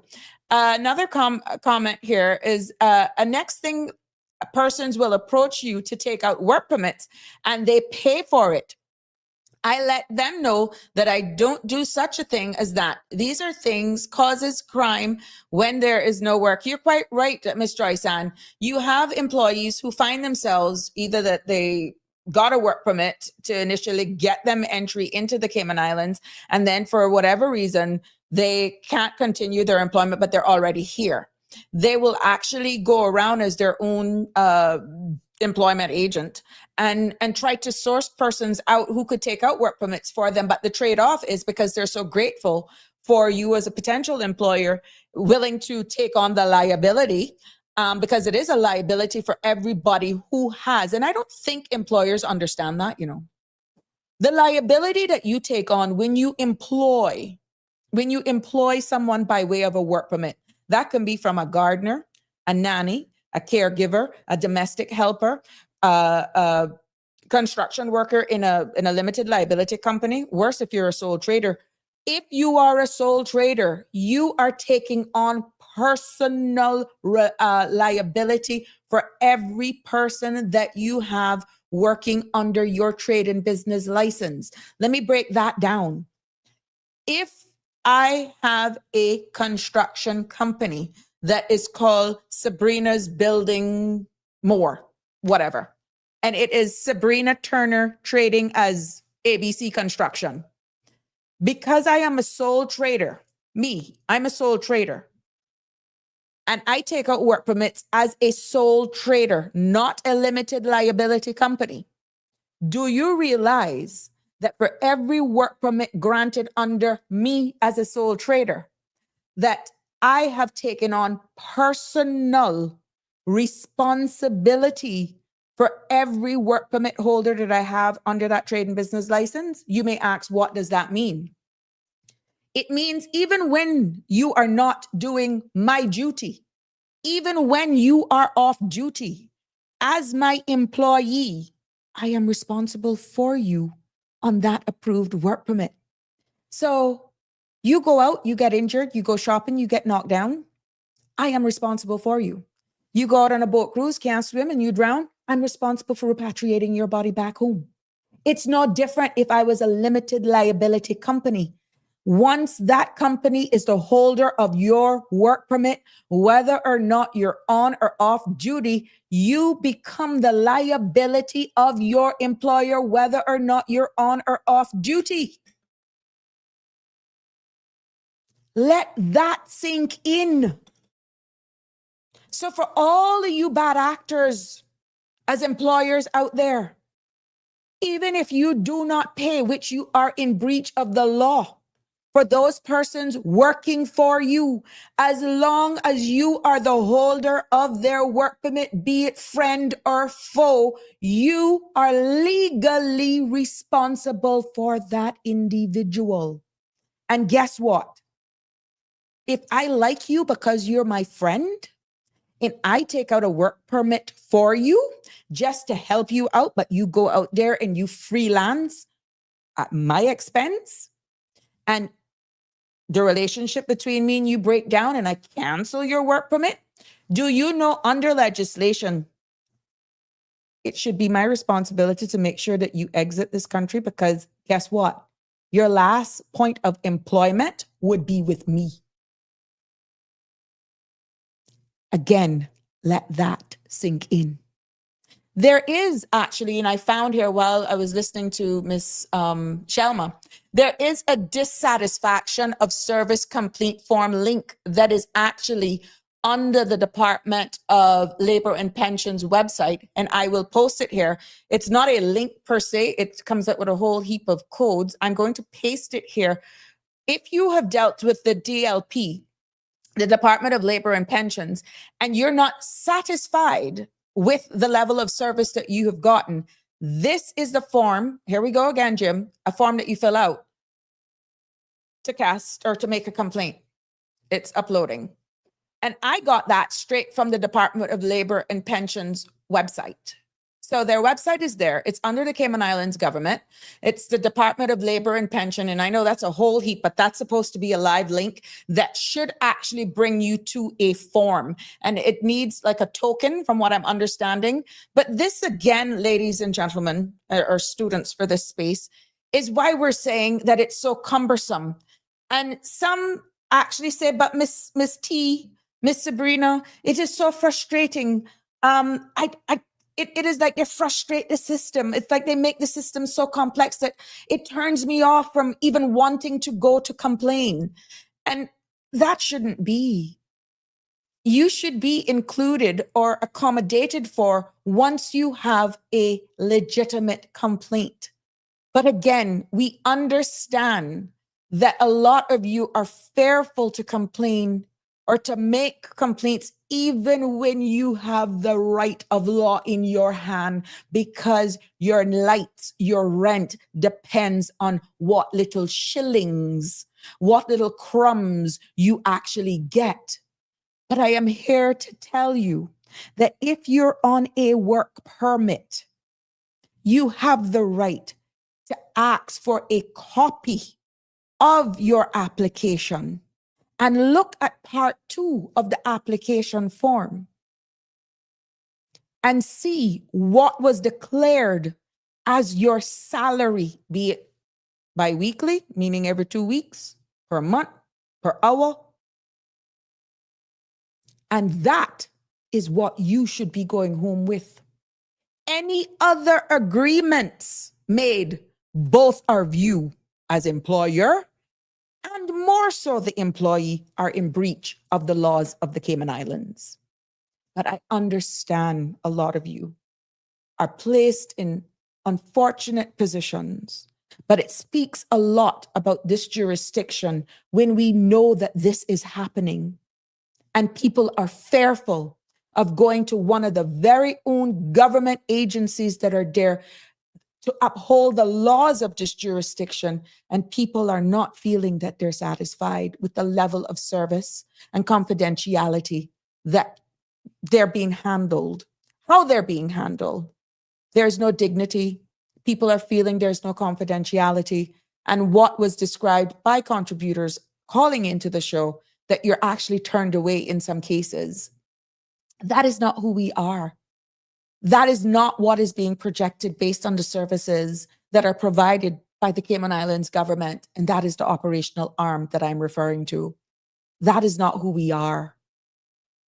And if there are laws to be upheld and you don't feel like you are being given the due care and attention, and you have prepared yourself to file a complaint, and you don't feel that you are being treated fairly, then I'm sorry. There should be a higher power that you go to in order to report that, and you shouldn't be fearful.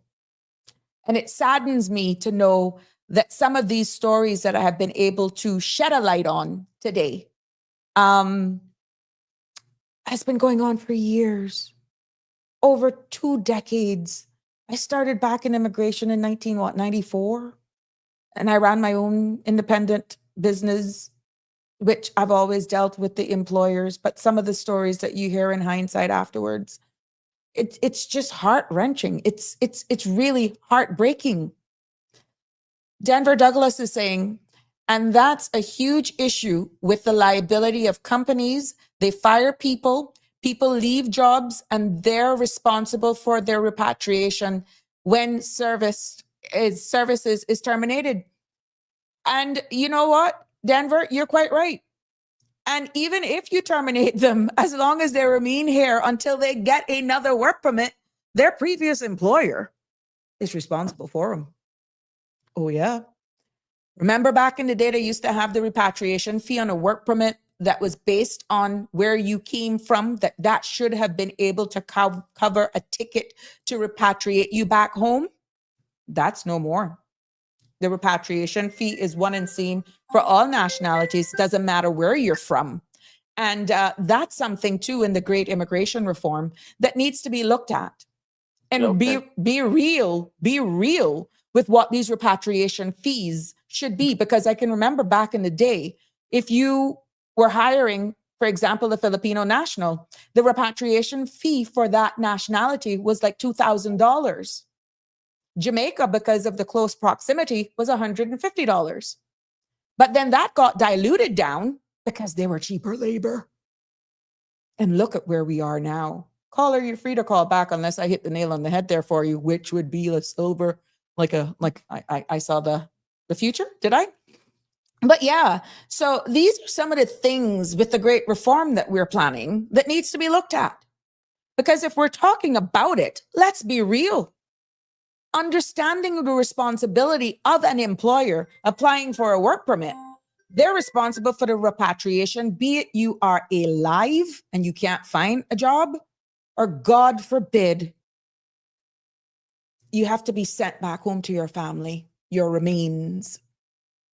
That's what a repatriation was for. Your live caller.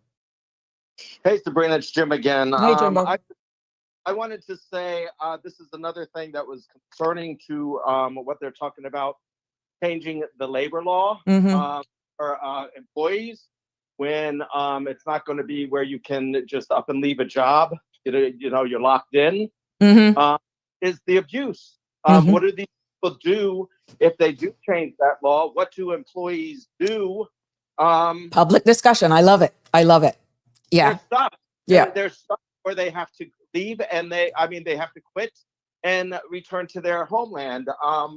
Well, again, we go into enforcement. And if, let's say, and God forbid, I just hope it's balanced. Let's say that makes it in the law. Let's hope then that people will not be fearful of going to the Department of Labor and Pensions and saying, look, I understand this is the law, but this is what I am subjected to. This is how I'm being treated, and that they will act on that. Otherwise, we're looking into human rights breaches. So you think it's only labor law that's going to be entangled in all of this? It's a delicate balance, Nick. Jim. That's okay. I've been called worse. Where the hell did Nick come from? No, I know what. I saw, I need to really change these glasses. Dina, hurry up. But yeah, but Jimbo, it is quite interesting because, and I hope that we are able to look at it full circle and realize where that in itself could definitely imprison staff unfairly. Right. Yes. Mm-hmm. Okay. Thanks again. Thank you, Jim. See, Connie defending you, Jimbo. She said, hi, Jim. She's laughing. Come on, let's party. Two of you or something else. Oh, gosh. George, what are you saying? If you do not understand the labor laws, you shouldn't be employed. Yeah, that's true, George, but that's why we're here. And I gotta be honest with you, George, some of the people come here under good intentions, and you don't expect that your employers with these beautiful billboards and some of the organizations, OMG, and then how they treat their staff is totally different from really who they portray to be. And some people are naive. And you don't know. And some people are honestly just petrified. They're in a new country.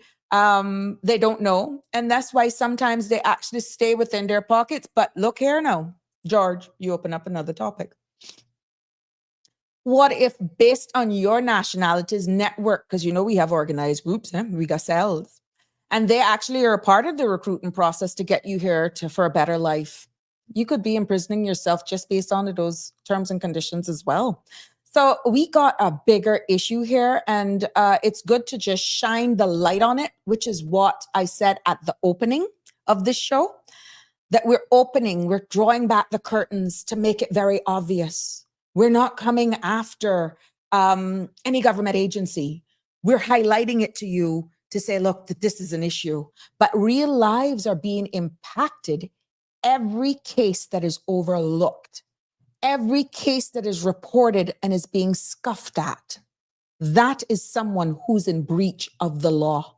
And that is not the reputation that we have in our beautiful Cayman Islands. Repatriation fees was also to help sending, home of bodies. Yes, if the permit holder died while here. You're quite right. Connie, Jim, false promises.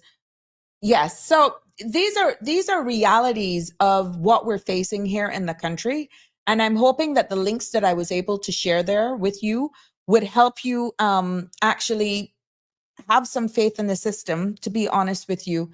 And I am hoping that persons from the Department of Labor and Pensions will just see the forest for the trees with this platform. I am not coming at you. I am doing what I'm asked to do. I am making it public knowledge as to what's happening. Because if people feel that they are not able to come to your department and they're handled with dignity, with confidentiality, then I think we have a problem. And if understaffing is an issue, if the ability to deal with proper case management to hold some of these people accountable and possibly get them before a court is a problem, you're doing a budget now. Put in budget for training so that your staff can upskill themselves a little bit more on case management of files.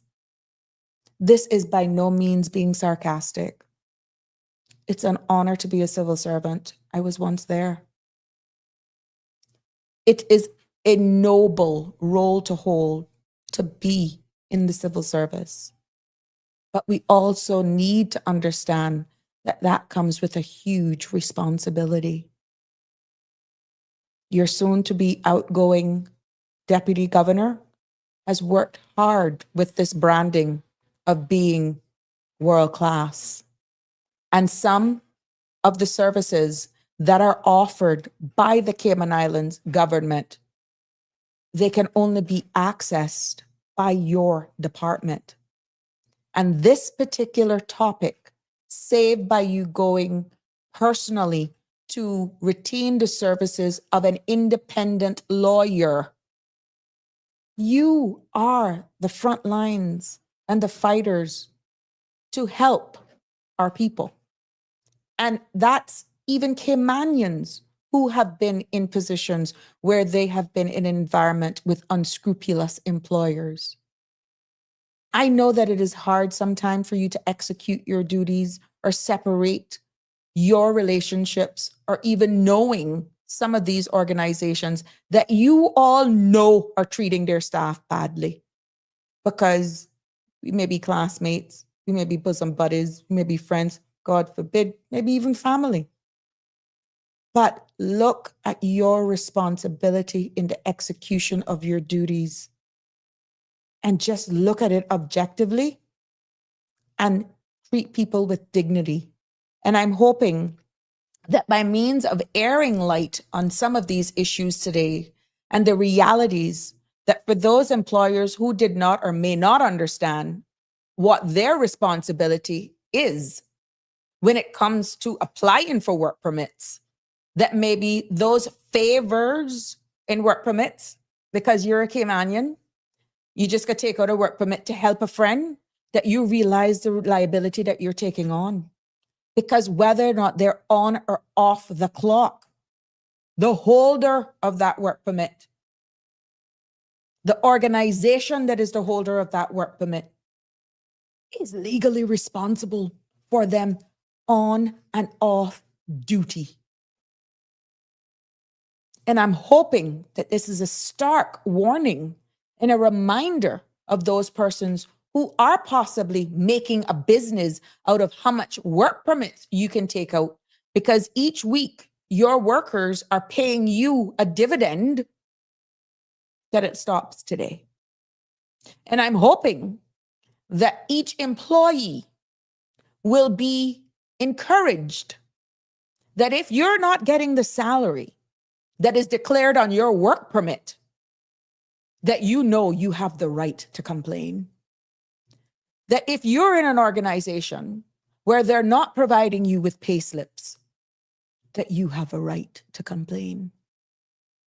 That you have been paying your employer's trade and business license, that you know you have a right to complain.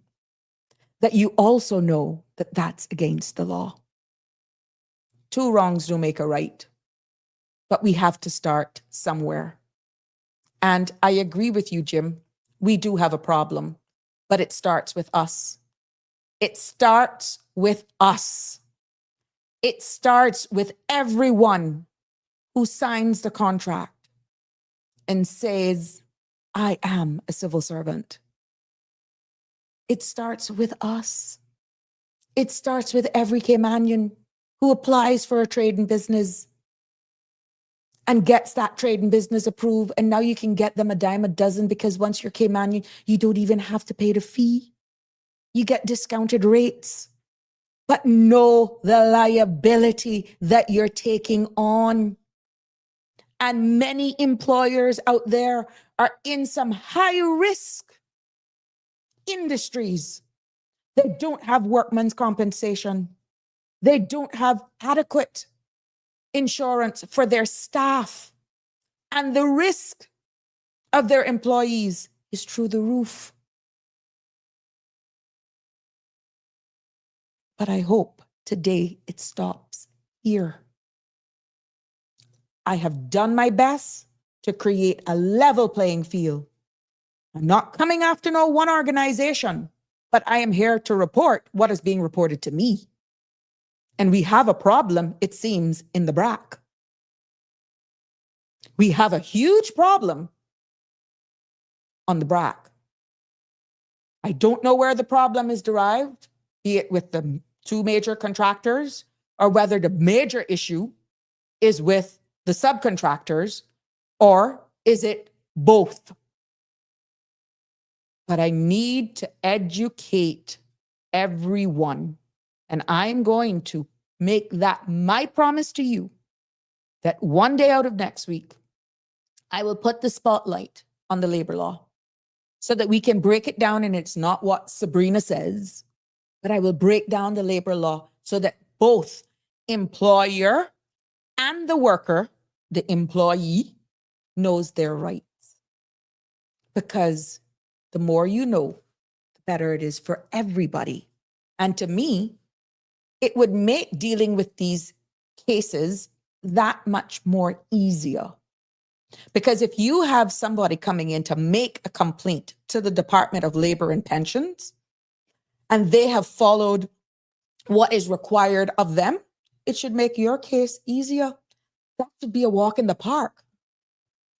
But when they have done that, and you, alleged, get on the phone and say, yo, Joe, one of your employees just come here, you know, what's going on? They say this, and yo, these things that I see. And then guess what? There's a great chance they frustrate that employee's life. They probably cancel their work permit or tell them to stay home, make their position redundant, or tell them, oh, we're not doing, for example, clean services this week, or, oh, we're not doing any masonry work this week, to get at you for standing up for your right. I hope you realize what that has caused and for what.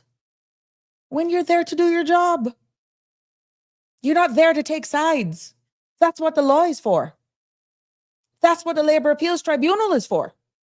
That's what the courts are for. Don't take sides.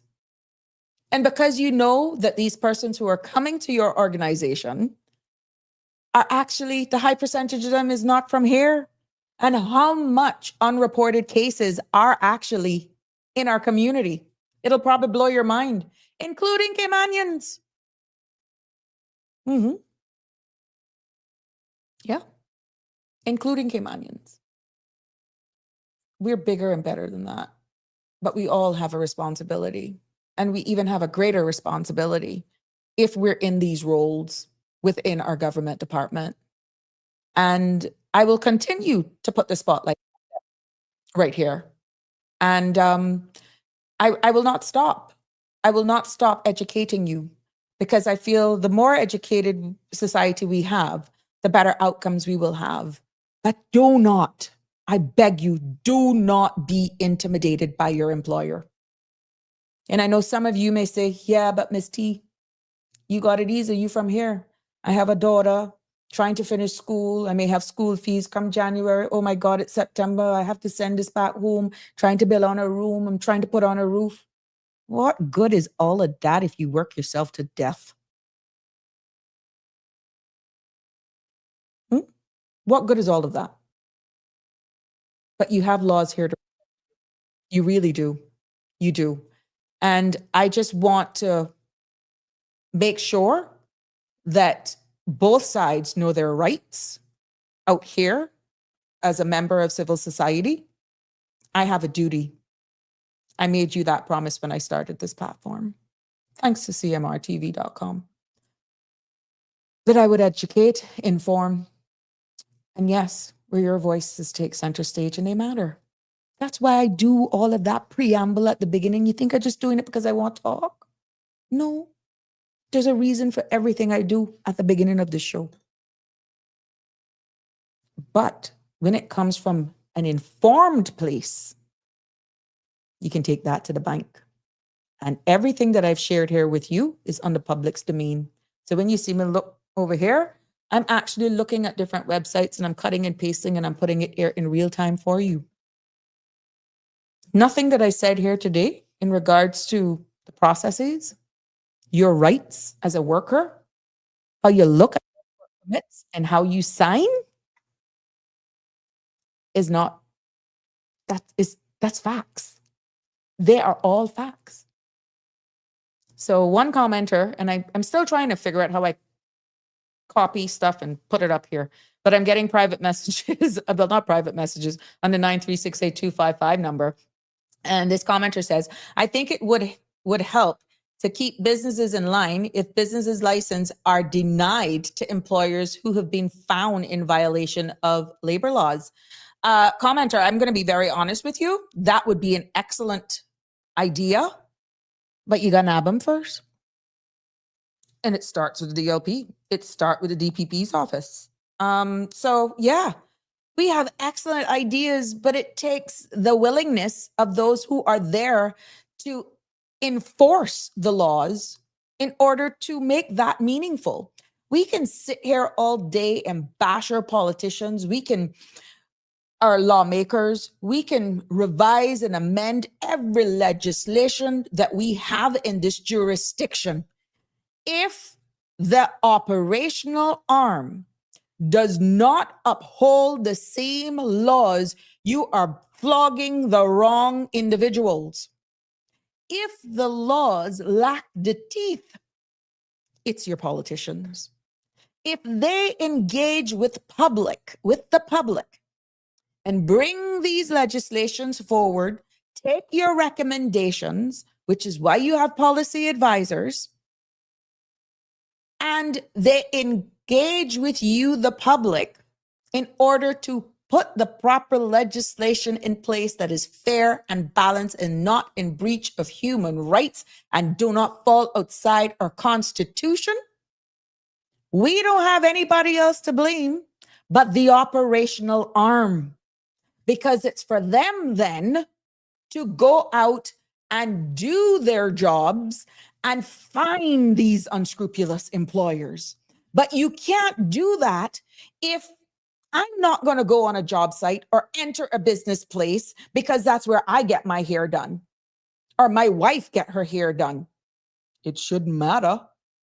I got a job to do. That's what we have. Another issue as being a small island jurisdiction. You have to be able to separate your responsibilities of your job and what your job entails in order to uphold the law. And I hope that that is a resounding message to everyone. But most importantly, I hope this will cause persons to pause if you know you are guilty of ill-treating your staff, be it construction, be it security companies, be it gardening companies, be it nail techs, be it hairstylists, be it hospitality industry. I hope that it would cause you to pause. But if you don't pause because you know we do not have the enforcement arm that is going to catch you and hold you accountable, or that, God forbid, I'll give you a gift certificate, you let it go away. I give you a weekend for 3, a weekend of 3, let it go away. They're disposable. I can bring in another one. That's okay. That one is just a troublemaker. We'll just make their lives a living hell. Doesn't matter whether or not they're Caymanian, permanent resident, or another work permit. Oh, platter from that country. We can get them a dime a dozen. You see where it continues to spiral? You see? We need to stop that today. And I'm hoping that this puts a light on it. And because I know we have great civil servants out there who will do it. Who will do it. Who it is an honor for them to go to work. I was once an enforcement officer, so I ain't speaking from a place of not knowing. And you can still enforce the law. You can still execute your duties and treat people with humility. I have been in positions where I've escorted prisoners who were released from Northwood Prison. In those days, Foster's food fare on Air Jamaica, I think, used to come in early in the morning. And especially if there was a female, I would go in the enforcement van. Those days we had the little blue van with the chicken wire. And it was the way that we dealt with those prisoners. I can recall one was a female, and she had a young child. And the morning we were going to the air, no, that was the evening flight. Yeah, Air Jamaican days were late. And the amount of money that she made during the time that she was incarcerated, she asked if she could have stopped to just get some things to take home with her. In those days, we were doing it with heart. And I'll never forget it. There were some little bowls in Foster's those days, like for kids with a little spoon and stuff. And she picked up some Pampers and different little stuff, some female stuff, but she wasn't even worried about herself. She was more looking at taking something home for her young ones. And she went, those days they had a book stand, like you were going around. By the way, they had the pharmacy. This is Airport Foster's now, in the bakery those days. That's how long this was. And she saw some coloring books there, and she picked up some coloring books. That's dealing with people with dignity. And there's so much stories that I can share here with you. So you don't have to be out there bashing your batons and treating people like they're animals. You can execute your duty with humility and grace, because that man above is not asleep. And the moral of all of that is to say, everyone messes up. But if you're willingly doing it, knowing that you're taking advantage of people, no good could follow you. But in the execution of your duty as a civil servant, please, I ask you to think of confidentiality. Think of the negative impacts, running your mouth, sharing of information unnecessarily, what damage that can do to not only your reputation, but the reputation of the very government agency that you're working with. So, oh my gosh, 7 o'clock. Ooh, I'm doing good. Jim, these abuses must stop. I agree with you. Jim Norris, amen. Miss Ebanks, Neilsha. Good show, Sabrina. Thank you so much. Perla, Miss Sabrina, I have a question. Are the work permit holder entitled to leave before they train another Caymanian? It all depends if that work permit holder was employed with a condition attached called a Regulation 6. But it's not mandatory for a work permit holder to train a Caymanian unless that was a condition to the approval of the work permit, or we don't know what agreement the employer or what's in the terms and conditions of the contract. Now, that's breaching or probably walking a fine line with working outside terms and conditions of the work permit. So Perla, that first part of your question is a little bit weird. If the work permit came with a approval condition that it's called a Reg 6, means you have to train up a Caymanian before you submit the renewal of that individual's work permit, then the answer is yes. But we could go down a rabbit hole with all types of scenarios. And you further said, because they won't do it. I overheard one said it, and they rather leave before they do this. They have a right. But like I said, Perla, if that issuance of that specific case that you're alluding to came with a Reg 6 condition, it's only the employee and the employer would know that that's the case, to be honest. And that means then that the person would be in breach of that condition, but who's going to prove it? So that's going to be interesting. Nalish, I hope Miss Ebanks, I'm going to just say Miss Ebanks. Perla R. Allen, they are not doing it. And even if they do, they will leave the company, says that they don't need that position. Yeah.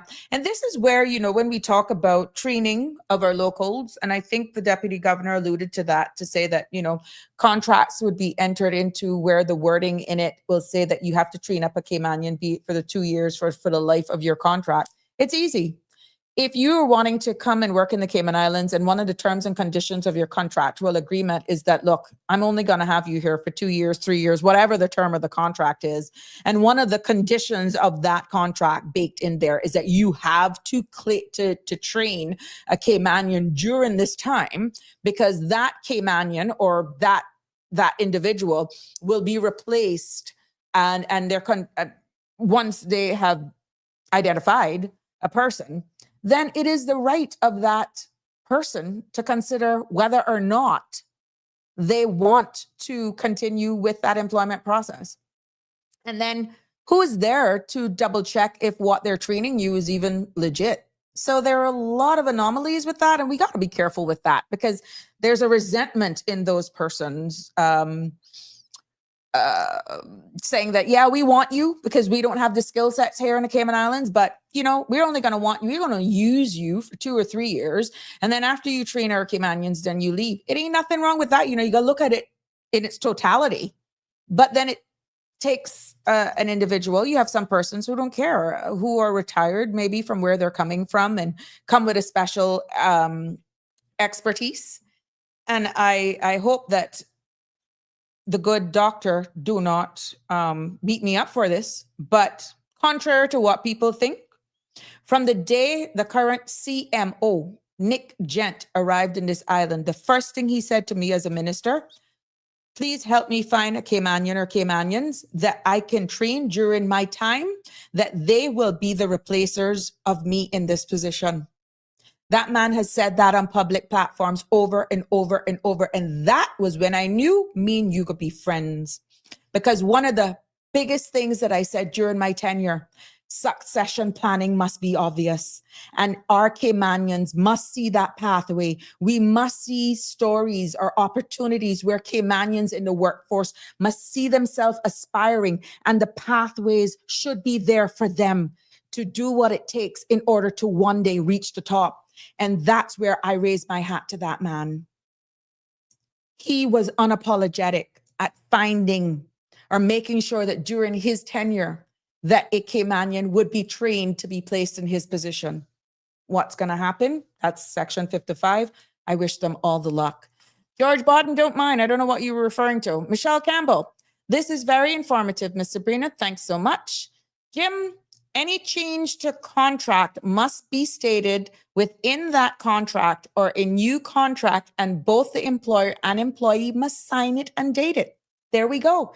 Jim has made a promise that he will definitely keep us informed, and he's willing to be an advocate, and he's even willing to be risk being thrown off here. As long as you don't commit a crime, Jim, they can't do you anything, my friend. But yeah, OMG, it is 5 minutes past 7, Sandra. Girl, thank you, Connie. But I know that we have heard a lot here tonight, and some of it wasn't easy to hear. And the stories that I could recall, and some of them being very relevant to what's happening right now, are hardworking people who are our friends, our neighbors, persons who will become like family. And these persons are honestly being exploited here. And it's a stark reminder that we can't take our economic success for granted. And that we have to look at our prosperity. Look at the very fact that our prosperity is built on the backs of workers. We're removing nationalities from this because we know that there are certain skill sets we just don't have here. But our very own jurisdiction's prosperity is built on the backs of our workers. And every single one of them deserves to be treated with dignity and fairness. And to all of the employers who are doing the right thing, let me just thank you, because you are the backbone of a just and equitable society. Good evening, caller. Shalma. Oh, Miss Shalma. Well, I'm gonna say they're gonna throw me in you off too, but don't worry.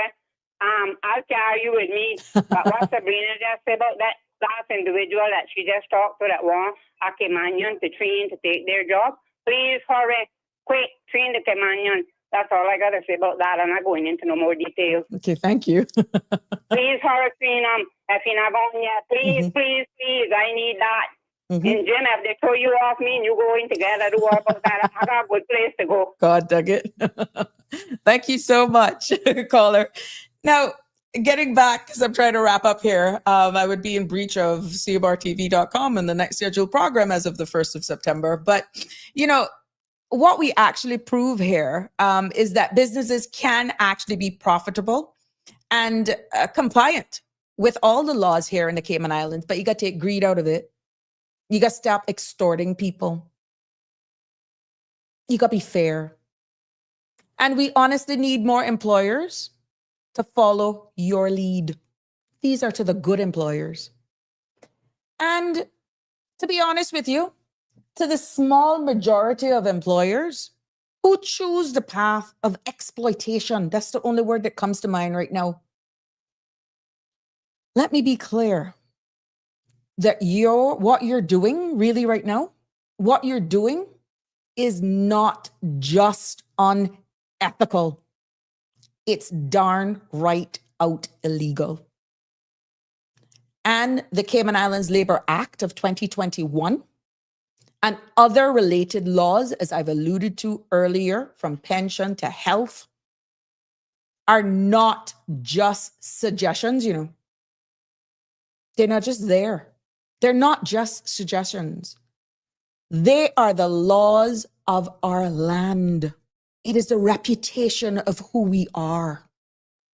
And they exist to protect our workers, and those who break them should face the full weight of the law. Which brings me to this final point. And it is a clarion call to our government agencies. Please, I'm not coming after you. I'm making a clarion call. I'm being humble. I'm being the voice for the voiceless. It is a clarion call for the agencies and the departments of labor and pensions, enforcement, CBC officers. You guys are our front-line defense. And we need all of you to be more than just a place to file a complaint. We need you to be a powerful and visible force of enforcement that yields results. And we need more on-site inspections, much swifter investigation. And we need a more robust penalties that truly hold bad actors accountable. And the fare of consequences must be greater than the incentive to exploit.